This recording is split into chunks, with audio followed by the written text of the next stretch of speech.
राधा वल्लभ श्री हरिवंश।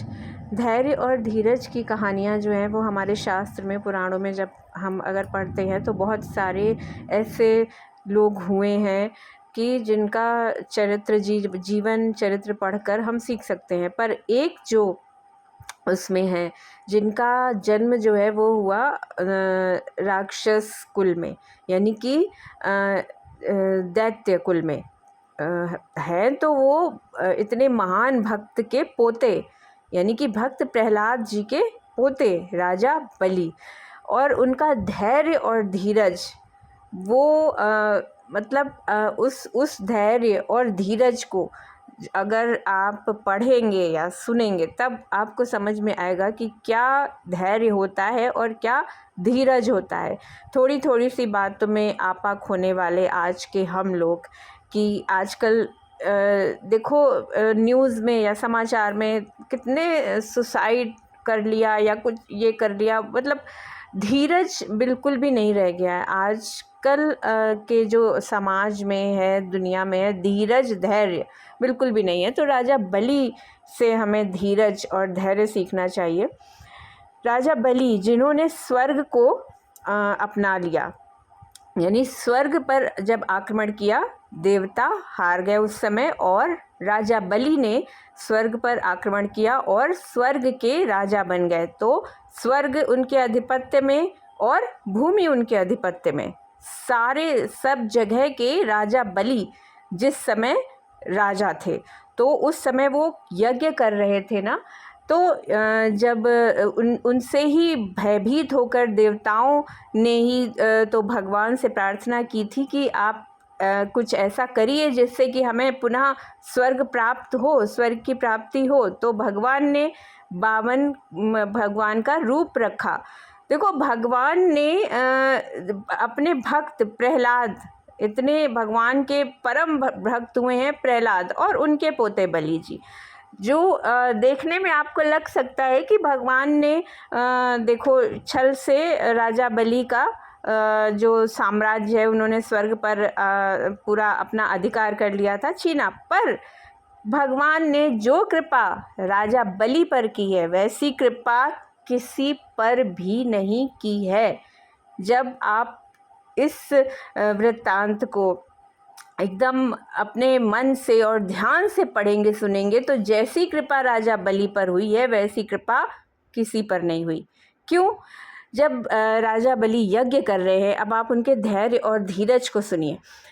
राजा बलि जब यज्ञ कर रहे हैं, शुक्राचार्य उनके गुरु हैं और उनका यज्ञ हो रहा है, तो उस यज्ञ में भगवान वामन का रूप धारण करके आते हैं और राजा बलि के पास जाते हैं और कहते हैं कि आप हमें कुछ दान कीजिए। तो जब राजा और भगवान का वो रूप देखकर सब एकदम आश्चर्यचकित, सब बिल्कुल मोहित हो जाते हैं। जानता कोई नहीं है, पर भगवान का रूप है तो कुछ तो वो हो गई ना। सब एकदम ये कैसे बाबा ने, मतलब मन खींचा चला जा रहा है सबका उनकी ओर, पर कोई समझ नहीं पा रहा है कि ये भगवान है। राजा बलि ने देखा और कहा कि हाँ बिल्कुल, आप बताइए आपको क्या चाहिए। तो उन्होंने कहा मुझे बस 2 पग भूमि चाहिए। तो राजा बलि हंसे और कहते हैं अरे आप इतने बड़े ब्राह्मण हैं, इतने मतलब हम सबका मन आपकी ओर खींचा जा रहा है, लेकिन आप हैं अभी बामन है, मतलब छोटा स्वरूप है आपका, तो आपकी बुद्धि भी छोटी है क्या? 2 पग भूमि, आज तो आप जो भी मांगे कि क्या क्या आप मांग सकते हो और आप मांग रहे हैं 2 पग भूमि। तो भगवान जो वामन के रूप में थे उन्होंने कहा कि आप यही दे दीजिए, बस 2 पग भूमि दे दीजिए। राजा बलि ने कहा हाँ बिल्कुल 3 पग भूमि दे दीजिए, 3 पग भूमि। तो राजा बलि ने कहा हाँ बिल्कुल, क्यों नहीं। तो और जो शुक्राचार्य जी थे, शुक्राचार्य जी समझ गए थे कि ये भगवान हैं और शुक्राचार्य जी ने राजा बलि से कहा कि ऐसा मत करो, ये भगवान विष्णु हैं, ये तुमसे सब कुछ तुम्हारा छीन लेंगे, तुम्हारा सब कुछ चला जाएगा। तो राजा बलि ने कहा अगर ये भगवान हैं और मेरे यहाँ याचक बनकर आए हैं और ये मुझसे कुछ मांग रहे हैं, मेरा सब कुछ छीन लेंगे, तो भी कुछ भी, तो मेरा ही उसमें सौभाग्य है कि भगवान मेरे घर आए हैं याचक के रूप में। और अगर ये भगवान नहीं हैं तो दान करने में कोई हानि नहीं है। तो शुक्राचार्य जी क्रोधित हो गए राजा बलि के ऊपर और उन्होंने कहा कि तुम शीघ्र ही सारे जो तुम्हारा धन है ऐश्वर्य से विहीन हो जाओगे, तुम्हारा सब कुछ नष्ट हो जाएगा। राजा बलि ने अपने गुरु की बात उस समय नहीं मानी और माननी भी नहीं चाहिए। जब भगवान हैं सामने तब तो नहीं ना। तो राजा बलि ने कहा ठीक है, आप 3 पग भूमि लीजिए। अब भगवान ने उनके सर पर भगवान ने 2 पग रखे, तो एक पग में पूरा धरती लोक नाप लिया और दूसरे पग में स्वर्ग नाप लिया। और राजा बलि जान गए कि अच्छा ये भगवान है। फिर राजा बलि हाथ जोड़कर खड़े हो गए उनके सामने और भगवान ने तुरंत बलि को गरुड़ जी को आज्ञा दी और उनसे कहा कि आप इनको उसमें पाश में बांधिए। तो गरुड़ जी ने उनको यम पाश में बांध लिया। तो जब बांध लिया तो सब लोग ये सोचने लगे कि भगवान ये क्या कर रहे हैं। राजा बलि तो बेचारे कितना उन्होंने मतलब तुरंत हाथ जोड़कर अपना सब कुछ दे दिया और उसके बाद भगवान ये कर रहे हैं, उनको इसमें बांध रहे हैं पाश में, गरुड़ पाश में क्यों बांध रहे हैं, उनको कष्ट क्यों दे रहे हैं। तो भगवान कष्ट इसलिए दे रहे हैं कि जो राजा बलि का जो अभिमान था, जो उन्होंने अभिमान पूर्वक उनसे कहा था कि आप इतने छोटे हैं, मतलब वृद्धो, आपकी बुद्धि जो है वो अभी छोटे बालक जैसी ही है ना। देखने में आप बामन हैं तो आपकी बुद्धि भी बामन जैसी है, मतलब छोटे बालक जैसी है कि आप 2 पग भूमि क्या मांगना है और मांगिए कुछ। तो तब भगवान उनका अभिमान नष्ट करने के लिए उनको बांधा और कह रहे हैं कि अब बोलो, तुम तो बहुत हंस के बोल रहे थे ना कि 2 पग भूमि तो बहुत छोटी है और कुछ मांगो, बहुत अभिमानवश तुम बोल रहे थे ना। तो राजा बलि हाथ जोड़े खड़े हैं और भगवान ने उनको बांध लिया। तो राजा बलि का धैर्य और धीरज कैसे, क्या उस समय धैर्य और धीरज की परीक्षा क्या है जब आपकी बुद्धि काम करे। इतना सब होने के बाद भी जब आपकी बुद्धि सही दिशा में काम करे तो इसका मतलब है कि आपने अपना धैर्य और धीरज नहीं खोया। मतलब राजा बलि स्वर्ग के अधिपति, धरती के अधिपति, सारे उस समय के 3 लोकों के अधिपति बन गए थे राजा बलि जी।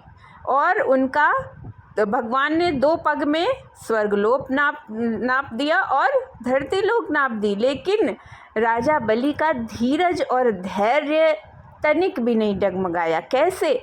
जब भगवान ने कहा, क्योंकि उनकी बुद्धि, भगवान ने कहा कि अब बताओ, और भगवान उनसे व्यंग्यात्मक रूप में बात कर रहे हैं, अब बताओ तुम्हें तो बड़ा अभिमान था ना कि इतने 2 पग में क्या, 3 पग में क्या मिलेगा।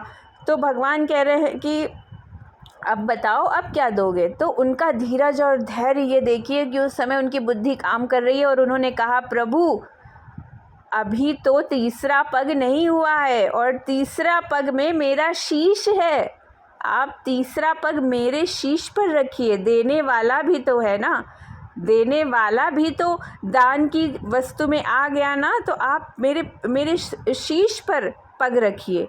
तो ये बात उस समय जो कह सकता है वो वही कह सकता है जिसके अंदर धैर्य और धीरज होगा।